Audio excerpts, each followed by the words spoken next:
before from where we left off. We'll pick up at Ibaylahu on the bottom on Membez and Membez 42b. It's 2, 4, 6, 8, 10, 12, 14, 16, 18, 20. Okay. Couple lines, 22 lines up from the bottom. It's okay. We read part of this case already, but we'll just pick up in Meretz Hashem from the beginning. Our shir this morning is dedicated. All of our shirim this month are dedicated by our Talmud Torah sponsors for the month of Kislev. Josh and Becker Friedman, Le'ilui Nishmas, Josh's father Yisrael Yehuda Ben Rav Chaim Rifal on the occasion of his first yard site, and Semi and Malka Esterson, Le'ilui Nishmas, their parents, Yitzchak Leib Ben Aaron HaKohen, Sarah Rachel Bas Baruch, and Hinda Bas Henach Ephraim. We hope that in the merit of our Talmud Torah, the Neshamas will have an aliyah, and the families a nechama. And with that, let us begin. So the Gemara said, we asked the following question. I'm sorry, just lost the place. Ibailu, makom nevelas of tar baluahavi obeis hastar mavi. So let's remember again, we started with this yesterday. So yesterday we began to make this distinction between tuma balua and tumas beis hastarim. So tuma balua means tuma that is totally hidden, totally obscured from sight, versus tumas beis hastarim means it's hidden, but still potentially at least partially visible. What's the nafkamina? So tuma balua is not metame at all. Not metame at all. Tumas beis hastarim, although may not be metame with maga, may still be metame with masa. So now we're applying those concepts over in some of these cases. So Yibayilahu. Makom nevelas of tar balua havi obeis hastarim havi. So we know that nevelas of tar, as we saw in yesterday's daf, only conveys tuma when it's being swallowed. So the shaila is when it's being swallowed, when it's in the throat, is that considered to be tumas beis hastarim or tuma balua? L'may nafkamina kigon shetachav lo chavera kizayis nevela l'soch piv. So we'll say so the nafkamina would be in the following case. Right, Reuven puts a piece of nevelas of tar into Shimon's throat. If you want to say it's tuma balua lo matamya, so tuma balua cannot convey tuma. Ella amrit beis hastarim havi. But if you say that it's tumas beis hastarim, he did b'maga lo matame. Even though again it won't be matame b'maga, however matame miha. I'm sorry, b'masa miha matamya. But ultimately again it'll still convey tumas masa. Abaye machlokes you saw yesterday. Abaye Amar Balua. Abaye says this is Tuma Balua. Rava Ava, and Rava said Tumas Beis Hastarim. So Abaye said that it's Balua. Rava said that it's Beis Hastarim. Amar Abaye Menamila. So Abaye said, from where do I know this? This Sanya Yachol Te Nevelas O Nevelas Behema Matame Begodim Abeis Habliya. You might have thought that Nevelas Behema would also be Matame a person's clothing when he swallows it. Tamalamar Nevela Utrefa Lo yochal. So we'll say the pasuk says in a veil and a trefa you can't eat. L'tama ba, in order to ultimately again become tamei. Mi she'in la toma ela achilasa. So ultimately again I will say this comes to exclude someone who this comes to exclude tuma, a form of tuma that can only be conveyed through consumption. Yatzes azu shetmea kodem shiochlena. This comes to exclude nevela, a regular nevela spehima, which could convey tuma ultimately again even before it's consumed, even through maga. V'tisi v'kavachomer. And I will say ultimately again, let's learn this out through a kavachomer min nevelas oftar. Uman nevelas oftar she'in la tuma b'chutz yesh la tuma bifnim. So we'll say for nevelas oftar, which does not convey tuma bachutz, which means we're supposed to say if you touch a nevelas of tar, you do not become tamei. The only way nevelas of tar conveys tuma ultimately is how? Is through being swallowed. Yet yesh la tuma bifnim. Zu she'ein la tuma bachutz. Ze'ein din sheyesh la tuma bifnim. This other item that does not have tuma bachutz should certainly have tuma bifnim. Amar kra ba. Therefore the pasuk says ba. Ba v'lo bachar. So it teaches us that this applies only to nevelas of tar and not to anything else. Imkein ma tamud lomar v'ha ochel. If that's the case, why does the pasuk add in this phrase v'ha ochel? Litin shir lenogea ulenose ka'ochel. We'll say to teach me that there is a shear that ultimately again an object will only convey tuma if touched and if carried, if it's like an item that is consumed. Namely what? Ma'ochel b'kizayis, just like the shir achila zekizayis, af nogea v'nose b'kizayis. So it's actually interesting halacha that even items that convey tuma only through contact or through being carried also require a shear. What's the shear? They only convey tuma if there is a kizayis intact. Okay, Amirava, Sheretz bekumto. So I say another interesting case. Remember, we're just going through these cases where there is an nafkamina between Tumas Beis Hastarim and Tuma Balua. So here's the next case. Sheretz bekumto. Let's say a person has a sheretz in his armpit. So I'll say, so what's talacha? Tar. Ultimately, again, he will be tar. Well, we'll see why this is in just a moment, right? Well, it's going to be tar. Nevela bekumto, but if he has an nevela in his armpit, then tame. Ultimately, he'll be tame. Sheretz bekumto tar. So why is it that if there's a sheretz in the armpit, that ultimately again is tar? Sheretz benegihu d'metamya, because remember again, a sheretz conveys tuma through maga, through contact. Ubeis hastarim lav bar magahu, and when that sheretz is in the armpit, that is called Tumas Beis Hastarim. Tumas Beis Hastarim is not subject to Tumas Maga. Nevela, on the other hand, Nevela bekumto tame. If you have Nevela in your armpit, it's tame. Nehi tibemagalo matamya, because even though again, because it's in the armpit, it's not going to cause Tumas Maga. However, bemasa miha metame. But ultimately, again, Nevela is also subject to Tumas Masa, and Tumas Beis Hastarim is still subject to Tumas Masa. Sheretz bekumto v'echnisu la'avir tanur. What happens if a person has a sheretz in their armpit and they insert their armpit or their arm with the armpit into an oven, into an earthenware oven? So let's remember again, earthenware oven ultimately becomes tamei me'aviro, right? Becomes tamei through its airspace. So now remember again, technically speaking, if you were to dangle a sheretz into the airspace of an earthenware oven, the earthenware oven will become tamei. Now the sheretz is in the armpit, which is being inserted into the oven. So the shaila is, what's the status of the oven? So the Gemara says, tamei. The oven is tamei. So pshita. So the Gemara says, that's obvious. Ma'odatema. Why is it not so obvious? Why would I have thought, tocho amarachmana? The Torah says that the sheretz has to be inside of the oven in order to convey tumah. Below, top of mem gimel. Below tocho, but not inside of something else. So in this case over here, where the sheretz is in the armpit, it's inside the armpit, and then that's being inserted into the oven. I might have thought that doesn't convey tumah. Kamashlan, that's not the case. Kamashlan, that halacha l'maisa, even though the sheretz is in the armpit, because the armpit is in the oven, the sheretz is in the oven, and therefore the sheretz conveys tumah to the earthenware oven. So we'll say, so again, the principle that's coming out over here is as follows. Tumah balua, right? Tumah balua, which means tumah that is totally obscured from view, is not metame.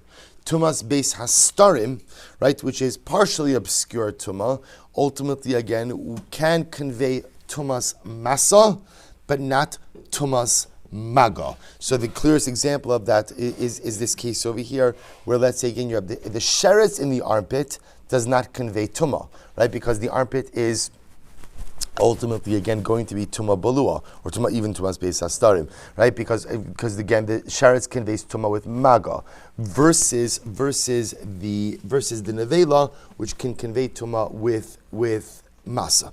Good. Says the Gemara. Amar Shlagish kana bekumto shal zav ba'as atar. Another interesting case. The zav is holding a kana. Kana is a reed. So if you can imagine, he's holding a reed in his armpit. So he's holding a reed in his body with the armpit. And what does he do? Vehisit bo'as atar.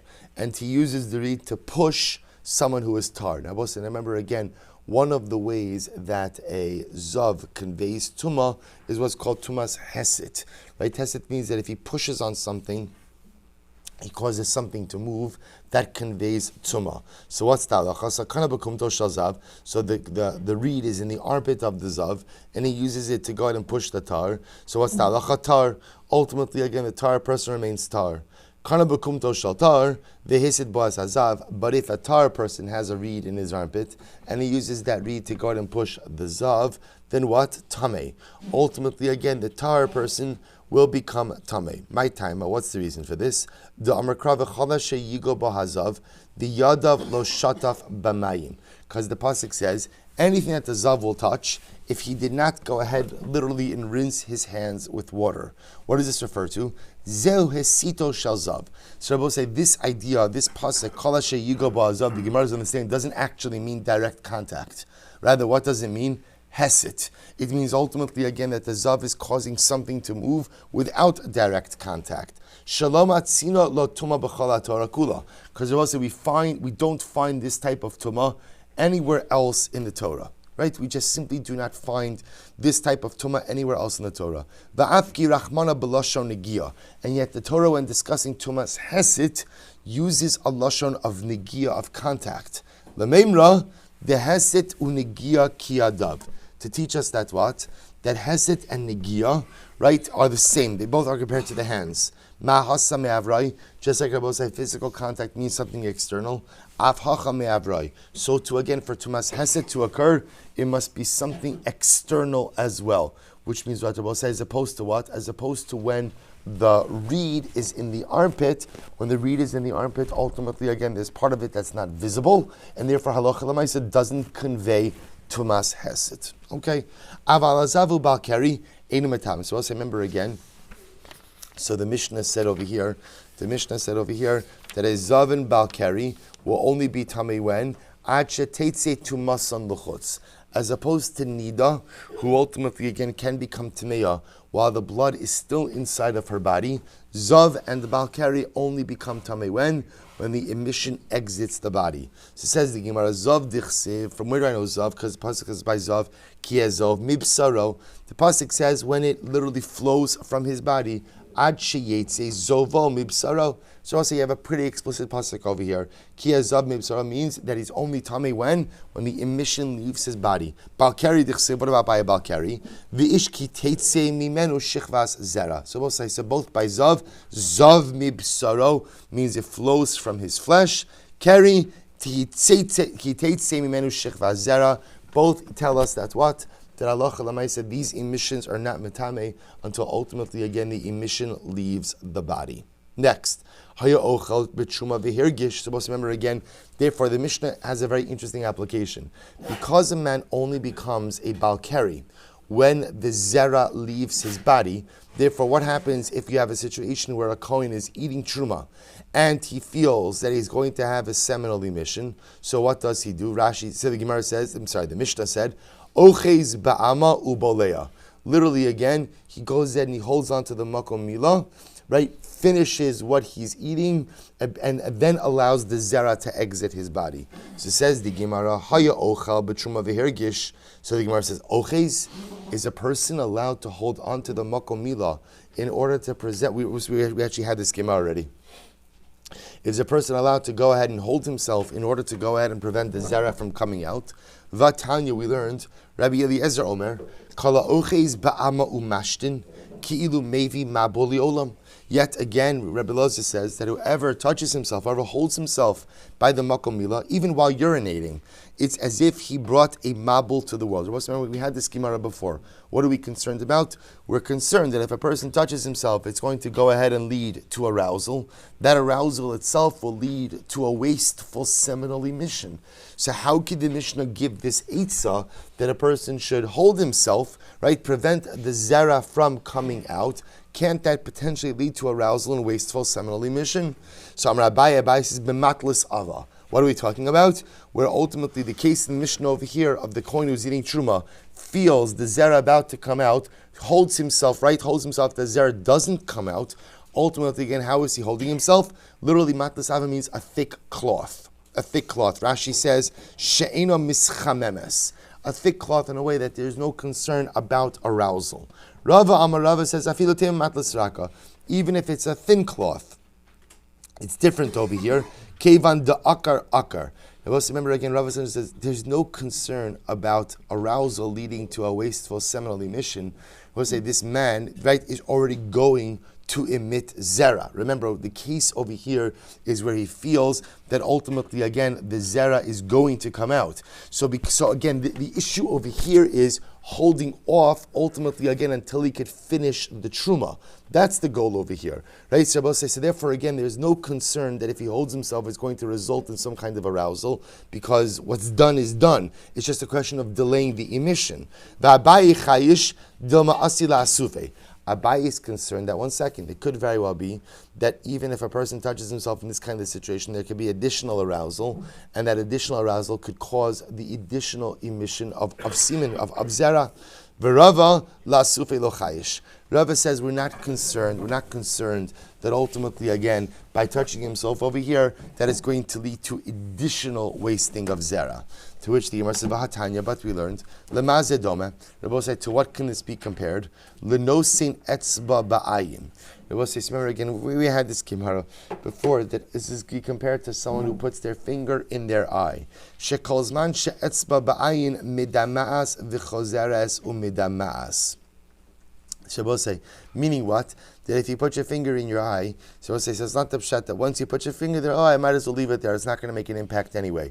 No, the longer you leave your finger in your eye, the more you tear, right? The more damage that's done. So that this is the metaphor for the idea that even if a person is aroused, they could create more arousal, which could then go ahead and create for more wasted zera. So therefore, again, even if in this case, what the Gemara is suggesting over here is even in a case like this, where ultimately the kohen feels that the zera has been dislodged and it's going to come out of his body, he's just delaying the emission, we should still be concerned that if he touches himself, it could also ultimately result in the wasting of more zera. To which the Gemara says, "V'Rava kol achamumi v'hader achamumi b'shaite lo shchiach." And Rava says, essentially, again, there's a physiological issue over here. Once we're talking about a case where the man already feels that the zera is going to come out, right? So again, the lashon that they're using is this idea of the zera being like dislodged and ready to come out. So once that's going to happen, there's no further arousal that's going to go ahead and take place over here. The zera that's going to come out, there's going to be the zera that's going to come out. So that's what it means. Achamumi v'hadr achamumi b'shaite. This idea of additional arousal at a time when an emission is already going to occur, Rava says as physiologically doesn't occur. Therefore, again, in a case like this, although we would normally say that we're very vigilant and careful, we saw the Shulchan Aruch that even when a person is urinating, a person has to be careful about touching themselves. We saw this in halacha, but again, in a situation like this where the zera is going to come out already, right? The arousal is done, the zera is going to come out already, and this is just a question, ultimately, again, of delaying the actual emission until he can finish the truma that is in his mouth. So apparently in this case we're not concerned for any additional or further arousal. Amar Shmuel said, Kol shichva zera she'in kol gufo margish ba eino metamer. But this is very interesting.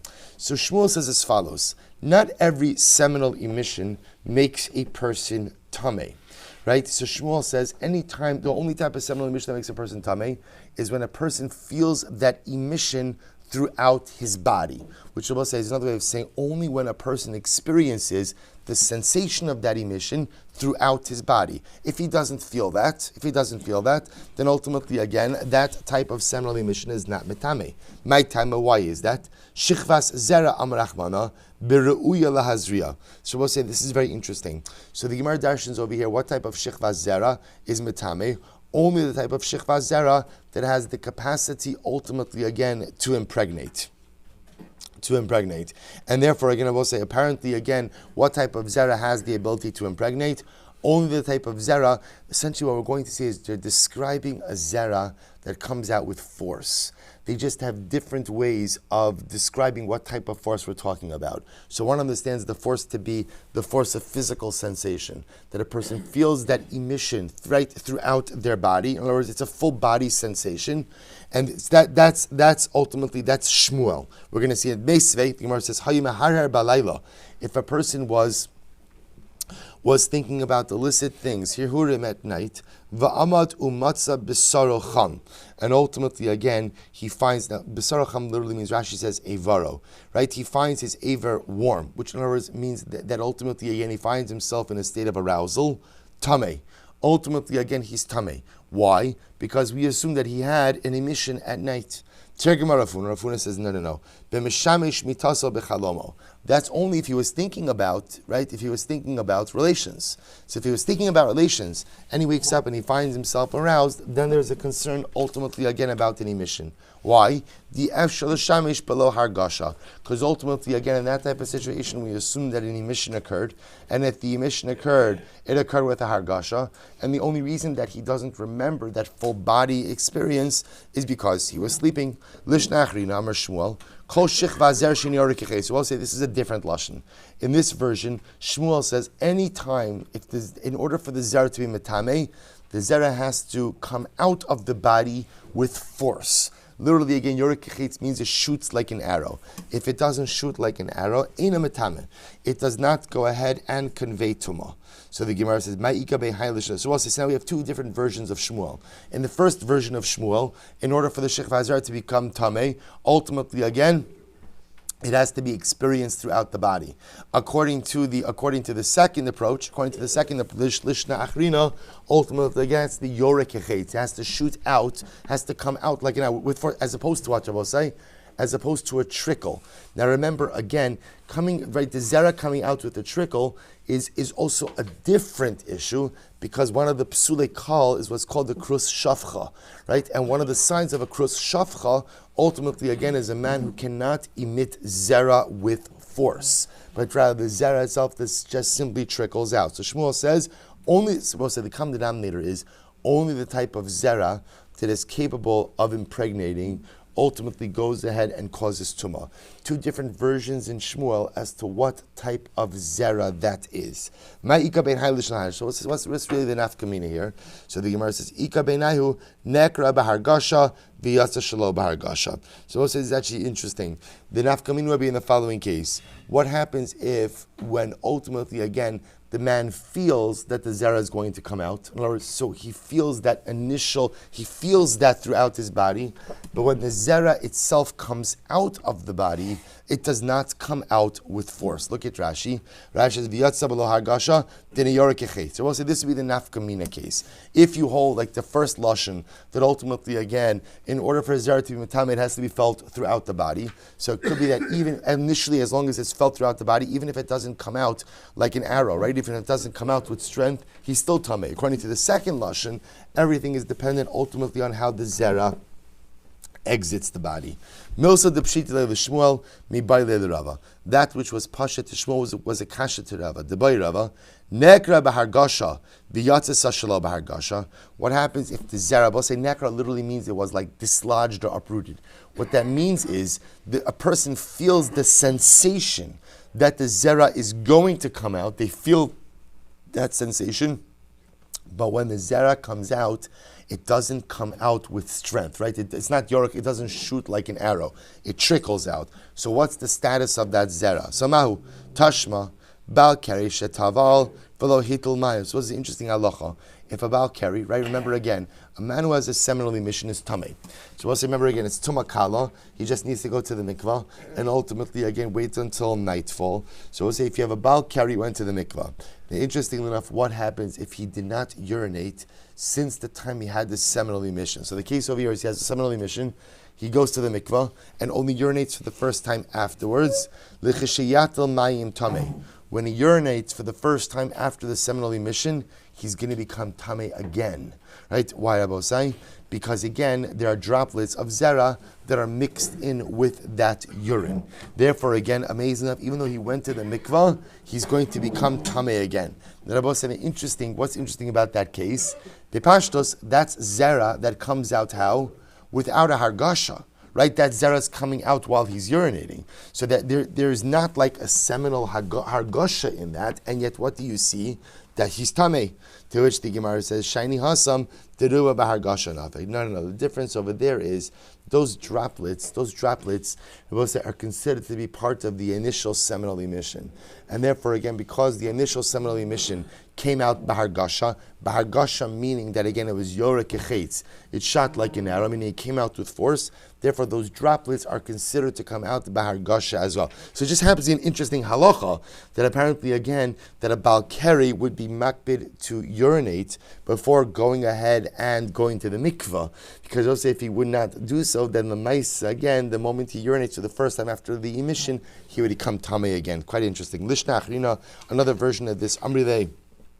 Amar Shmuel, Kol Shechvas Zera Shini Yorek Kechetz Eino Mazra'as. So we'll say, so ultimately Shmuel said, any Shechvas Zera that does not come out with force, like an arrow, ultimately again does not impregnate. To which the Gemara says, Azrihu D'lo Mizra, Hat Tamuyi Mitamya. So Shmuel is telling me it doesn't have the capacity to impregnate, but apparently it does have the ability to still become Tameh. Shene'emar, Ki yebecha ish asher lo yetar mikra Afilu keri ba'olam. So we'll say, so again, in this version, they're being medayik in Shmuel. That Shmuel is saying, whereas if the keri does not come out with force, it cannot impregnate, but it might still ultimately, again, cause tumas keri. By Rava. So Rav asked the following kasha. So we'll say, so just interestingly enough, so again, what we begin to see is that halacha l'maisa, there has to be some, in order for a person to become a Baal Keri, there has to be some type of hargashas Keri. So the shayla is, what type of hargasha do you need? Is the hargasha just the internal hargasha that a man feels that he's going to have this emission, but he doesn't necessarily have to have any particular hargasha when the Keri actually comes out of the body? Or is the hargasha actually the way in which the zera exits the body? If it's yorek echetz, then ultimately, again, that's the hargasha that makes the keri tamei. If it's not yorek echetz, then he will not be tamei. So that's the machlokes and the girsos over here. By Rav, another interesting question. Oved kochavim shehirher, the yarad v'taval mahu. So we'll say, what happens if an akum, right, had impure thoughts at night, right, or just had impure thoughts, and went ahead and, as a result, had a seminal emission, the yarad v'taval, and he went to the mikvah, mahu, right? So we'll say, what is the halacha, right? What is the halacha in such a situation? And we'll say, what's happening over here? This is actually quite interesting. Look at Rashi. The yarad v'taval, Rashi says, l'shem gerus v'achar kach yatsa kerio. So I'll say, so listen to this interesting case. So the situation over here is you have an akum. He has thoughts which ultimately, again, cause a seminal emission. But the way this worked was, he had the thoughts, he felt the keri, right? He felt the keri. The lashon that's used over here is dislodging, right? So he felt that the keri is going to come out. Before it comes out, he goes to the mikvah, right? And then after he comes out of the mikvah, right? I mean, not a great way to start your Jewish life, but l'maisa again, right? After he comes out of the mikvah, he has the seminal emission. So I'll say, so what's the shayla? So the shayla is mahu, right? The shayla is, so what's his status?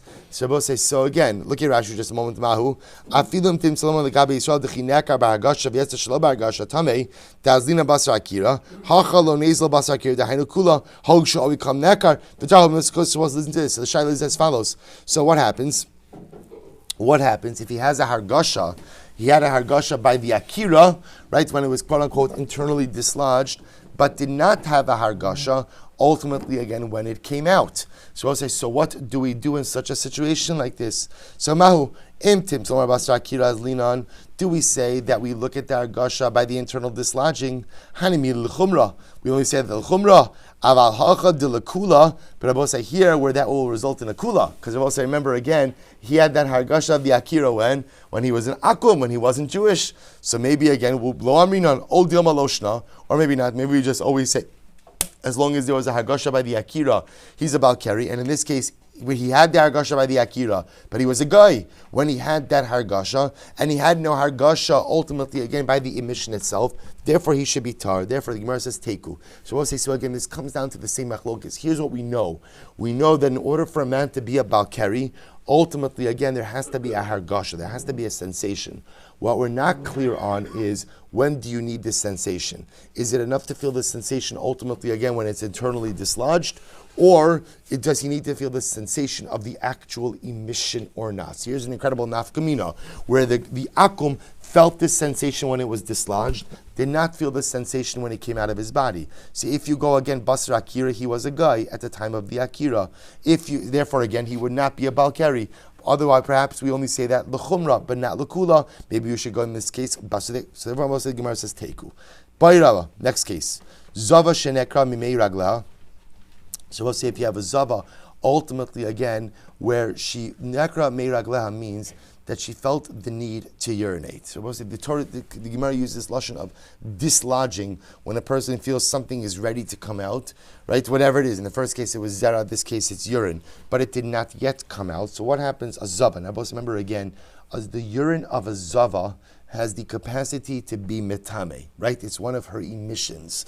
So in this case, an interesting situation. So zava shenekru mei ragla. So zava, her urine is dislodged, ready to come out. The yard of a tavla. So we'll say what happens. She doesn't go to the bathroom. She goes to the mikvah, or she now becomes tahar from her zivos. So what happens? Mahu. We'll say what happens now if she urinates after she goes to the mikvah. So what's the status of that urine?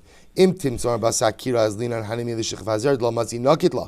I'll say, so if you say that we go basra kira after the dislodging, then what? So maybe the urine ultimately again should be tmeya, even though again it only comes out after she went to the mikvah, because it was quote unquote dislodged ultimately again when she was tmeya. Or maybe on the other hand, we only say that by zera, right? By zera, why? Because we also say by zera, there's no way to hold it back from coming out. In other words, even in the case of the Mishnah, where the coin could prevent it from coming out for a few moments, there is no way to hold that back. Masha'in kain, urine can be held back. Avamim ragla dematzi nakit lo. Remember, there was no distinction. Teku. To which the Gemara says again, teku. So we'll say again, same type of case where something, right, some type of internal fluid is dislodged. So the shaila is, how do we view it? Do we judge it based on when it's dislodged internally, or do we judge it based on when it comes out of the body? Next case, by Rava, Ovedes kochavim zava. So this is another interesting case. A non-Jewish zava. Now we'll say, now what's the case of a non-Jewish zava? It's very simply, every non-Jew has the rabbinic status of a zav, right? We saw this again beforehand, right? Every non-Jew, this was benos kusim, right? I will say this was the first Mishnah in the last parak.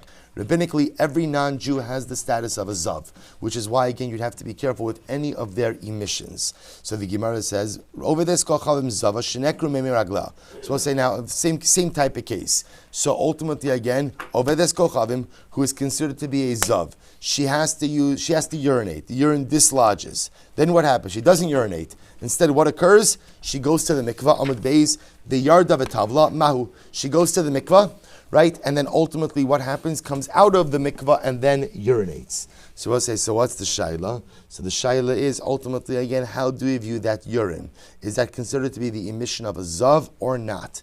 So we'll say, if you judge it based, if you judge internal fluids at the time when they are uprooted, maybe even then this would only apply to a Jewish woman whose tumah is daraisa. But whose tumah is ultimately again midrabanan, not odilma, or maybe not. Meaning anytime, both for rabbinic tumah and for biblical tumah, we go basra akira. We go at the time that the internal fluid ultimately again is dislodged, and therefore it would be tmeya. To which the Gemara says teku. So I'll say, so halacha l'maisa, the fundamental shaila that's running through all of these things is as follows. That ultimately, again, we know it starts with shechva zera, because shechva zera, interestingly enough, the shaila is we know there has to be a hargasha, some type of sensation. Is that sensation the internal sensation when the zera is dislodged, or it is the external sensation when the zera is yorak echetz, when it shoots out like an arrow? We then take that discussion and we globalize it to other cases of internal fluids that are ultimately, again, dislodged. Is the identity of the internal fluid determined at the moment that it's internally dislodged, or is the identity determined by when it exits the body? So I'll say, so essentially the Gemara says teku. The Gemara is not sure there's machlokes about that in all of these cases. Good. So let's remember again, next case in the Mishnah, or next statement of the Mishnah was all of these forms of tumah, right? Whether it was niddah, zava, zera, ultimately again are all tamei b'mashu, right? The halacha is there's no shear for the tumah. Any amount of discharge ultimately goes ahead and conveys tumah. To which the Gemara says, Amar Shmuel, zav tzarech ki chasim aspia amba. For in order for a man to become a zav, there has to be, again, I will say literally translated, enough of a zav emission to cover the opening of the aver. So also you see that there is a shear for zav. Shene'emar o hechtim b'sara mizavo. I've hanan tram etam b'chol shein. But 1 second, we just said in the Mishnah that ultimately, again, all of these emissions are metame, even with any small amount. So which one is it? So how could Shmuel come along and say that a zav requires a small amount just to cover the opening of the aver, if the Mishnah said that any amount is metame? Who the Amar Rabbi Nassim? So we'll say Shmuel holds like Rabbi Nassim. What does Rabbi Nassim say? This sound Rabbi Nassim, Rabbi Shmuel. Rabbi Nassim says the name Rabbi Shmuel. Zav tzarich kechasimas pia ama. That ultimately, again, in order for a man to become a zav, he has to have an emission, right? The emission must be at least large enough, or volume enough, to go ahead and cover the opening of the aver. V'lo hodulo, but the Chachamim did not agree with Rabbi Shmuel. So we'll say we have a fundamental machlokes over here about the halachas of zav, right? Is there a shear for zav or not? You have Rabbi Shmuel saying yes. There must be at least enough of an emission to cover the opening of the aver. The Rabbanan was reflected in the Mishnah, ultimately saying that halacha l'maaseh, any amount, ultimately again has the ability to convey tumah. My time, Rabbi Shmuel.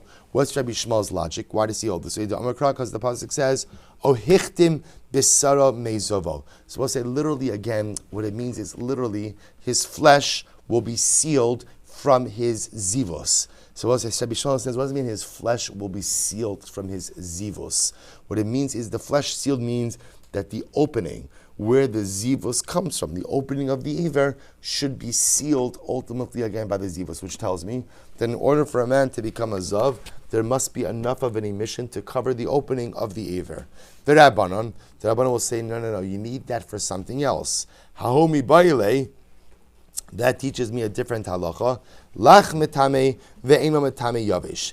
It teaches me that as only a zav emission that is wet, that is moist, has the ability to convey tumah. But once the zav emission dries, it no longer has the ability to convey tumah. I've Rabbi Shmuel. So Rabbi Shmuel will say agrees with that as well, but he learns that from else. Rabbi Shmuel, hahu meirar nafka. We'll say he learns it out from the lashon of rar. So we'll say the Torah says v'zostia tumasa bizovo rar bisaro. Rar means it flows from his flesh. So Rabbi Shmuel says, you see from here, the fact that the Torah uses lashon of flowing tells you that's what? That only when the zav emission is in a liquid state, is in a flowing state, that it conveys tumah. Once it dries, it does not convey tumah. V'Rabbanan, what did the Rabbanan do with rar? Hahu l'minyanahu dasa.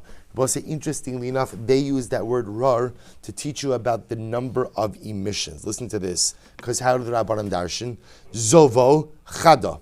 So we'll say, so again, the Torah uses a number of different lashonos to speak about a zav emission. So zovo, his zivus, chada, that's one emission. Rar bisaro, trey. Rar bisaro, we'll say, refers to a second emission. Es zovo, tlas, that refers to a third emission. Limeid al zav bal shalosh re'iyos shechayiv bekarban. It teaches you, so the fact that the Torah uses speaks about the zav emission 3 different times, indicates to me that what? That if a man has 3 re'iyos, he is chayiv a karban. I will say that's the halacha of a zav, right? The halacha of a zav is if he has 3 re'iyos, ultimately chayiv in a karban. O hichtim bisara mizovo. Oh, ultimately again he will seal his flesh as a result of his zivus. So I'm sorry. Oh hichtim bisara mizovo tame. Miktas zovo tame limet al zav bal shtei re'iyos shemetame mishkav umoshav. So the Torah also teaches me about a zav who has 2 re'iyos, teaching that what? Although it takes 3 to come to a state of sacrificial obligation, if the zav had 2 re'iyos, ultimately again he's metame mishkav. So we'll we've seen all of these halachos of zav before, right? Remember again, a zav who has 1 re'iyah, ultimately again is only chayiv to observe 1 day in 1 day of Tara. A zav who has 2 re'iyos is already metame mishkav umoshav. A zav who has 3 re'iyos is going to require shiva nikiyim and also be obligated to go out and bring a karban. Rabbi Shmuel minyana minale. Where does Rabbi Shmuel know about say the halachos of the counts, namely that 2 re'iyos be metame mishkav umoshav, 3 re'iyos generate sacrificial obligation. Nafkale mid Rabbi Simai. He learns from Rabbi Simai. The same Rabbi Simai Omer, Mana hakasav shtayim v'karatame shalosh akaritama. So also Rabbi Simai says as follows: the Torah, when speaking about the zav, counts 2 re'iyos and calls them tamei, and counts 3 re'iyos and calls them tamei. So which one is it? Is it zav bal shtei re'iyos tamei or a zav bal shalosh re'iyos tamei? Which one is it? To which the Gemara says, "Okay, it said it's both." Shtayim l'tumah. Two re'iyos already convey to him, create a state of tumah, where he's metame tumas mishkav umoshav, v'shalosh lekarban, but it's only after 3 re'iyos that he has sacrificial liability. Ulaman denafkale tarvayu mizos tia tumas bezovo. Ish kiezab ibsara may avile. So I'll say, according to the opinion, learns all of this out from zos tia tumas bezovo. What does he do with the pasuk of ish kiezab ibsaro? Mi boile Ad sheyetze mibsaro. So we'll say use that pasuk to teach me the halacha that we saw before, that a person is only tamei as a zav if what? When the emission actually exits his body. So let's say as opposed to Niddah, where she is tameya, halacha lamaisa when the blood is still inside of her body. For a zav, he'll only become tamei when the zivus actually exits his body. To which the Gemara says, Zovo tamei lamali. Why does he use the pasuk of Zovo tamei? Limit al hazov shu tamei. That teaches you that not only is the zav himself tamei, but what? The emission itself, the actual zivos, right? The actual emission ultimately is tamei as well. Incredible. On Rav Chanilai, Rabbi Shmuel says, Shichvas zera. This is actually, I'll say, quite interesting. Shichvas zera l'roa b'mashu l'nogeh b'chadasha. Watch this, Rabbi saying. Comes along Rabbi Shimon and introduces a fascinating chilik. So I'll say, so remember again, the Mishnah told me that shichvas zera is metame b'mashu, right? Any amount of zera that comes out, ultimately again is metame. Now, Rabbi Shimon says it depends. When we're talking about again nogea or roa, so we'll say so. Rabbi Shimon says shichvas zera l'roa b'mashu. So we'll say, what does that mean? If a man has a seminal emission, any amount of zera that comes out conveys tumah. That's b'mashu.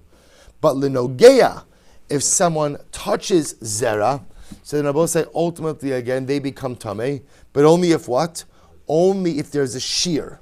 What's the shear? What's the amount that you need for tumas maga when it comes to shichva zera? Ke'adasha, the size of a lentil. So the Gemara says, 1 second, v'hanan mitam b'chol shutanan. But our Mishnah said that shichva zera conveys tumah b'mashu with any amount. My love l'nogea. Is that not also referring, I will say, not only to roa, but also to maga? To which the Gemara says, lo l'roa. No, not true. The Mishnah is actually only talking about what? The Mishnah is talking about the man who experiences a seminal emission. How much zera do you have to emit in order to become tamei? The Mishnah says, even a mashu. But when it comes to tumas maga, it's possible that what? That you need the shear of an adasha. So I'll say, so now this is going to be our new sugya. Tashma, here we go. Chomer b'shich zera mi b'sheretz, v'chor b'sheretz mi b'shich zera. There is a chumrah that shichvas zera has more than sheretz, and a chumrah that sheretz has over shichvas zera. How so? Chomer b'sheretz, the chumrah of sheretz over shichvas zera, sheretz in chaluka tumaso. So I'll say, we're going to see what this means a little bit later on, but ultimately by sheretz, there is no chilik in its tumah. There is no distinction in its tumah. Masha'en kim b'shechvas zera. I will say by shechvas zera, there is a chilik in its tumah. Now what the chilik is, we don't know yet. We'll see. Chor b'shechvas zera. We'll say, what's the chor that shechvas zera has over sheretz? Shechvas zera metame b'chol shu. Shechvas zera is metame with what? Any amount. Masha'en kim b'sheretz. Right, we'll say ultimately again, sheretz is only metame of what? Bechadasha. Right, you need a shear. Right, you need a lentil shear.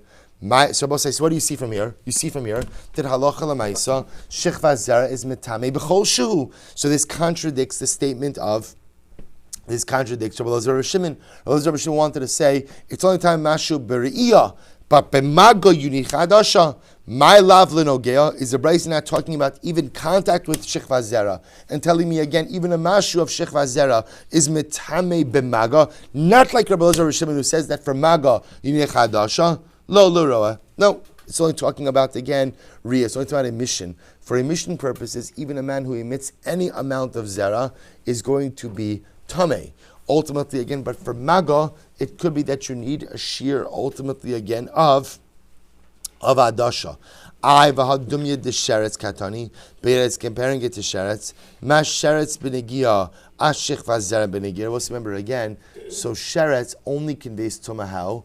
Through maga. So presumably when we're comparing shichvas zera, ultimately again to sheretz, we're comparing tumas maga. So the Gemara says, Amar Rav Adabar Ava, Shum Sheretz Katani, B'Shum Shichvas Zera Katani. We'll say we're not necessarily talking, we're talking about categories, right? Ultimately, again, the category of Tumas Sheretz and the category, ultimately, again, of Shichvas Zera.